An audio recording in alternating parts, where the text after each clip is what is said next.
6 லட்சம் சுற்றுலா பயணிகள் நாட்டிற்கு வருகை. 2026ஆம் ஆண்டின் இதுவரையான காலப்பகுதியில் இலங்கைக்கு வருகை தந்த வெளிநாட்டு சுற்றுலா பயணிகளின் எண்ணிக்கை 6 லட்சத்தை தாண்டியுள்ளதாக இலங்கை சுற்றுலா அபிவிருத்தி அதிகார சபை தெரிவித்துள்ளது. ஜனவரி 1ஆம் தேதி முதல் மார்ச் 11ஆம் தேதி வரையான காலப்பகுதியில் மொத்தம் 6,23,651 வெளிநாட்டு சுற்றுலா பயணிகள் நாட்டிற்கு வருகை தந்துள்ளதாக அந்த அதிகார சபை குறிப்பிட்டுள்ளது. குறித்த காலப்பகுதியில் இந்தியாவில் இருந்து 1,15,772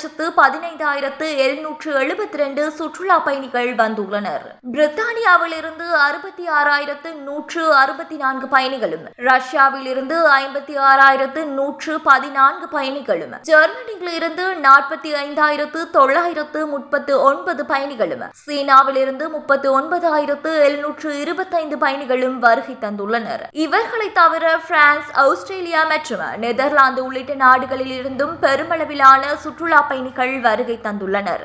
மேலும் மார்ச் மாதத்தின் முதல் 11 நாட்களில் மாத்திரம் 66,996 வெளிநாட்டு சுற்றுலா பயணிகள் நாட்டிற்கு வருகை தந்துள்ளதாக சுற்றுலா அபிவிருத்தி அதிகார சபை மேலும் குறிப்பிட்டுள்ளது.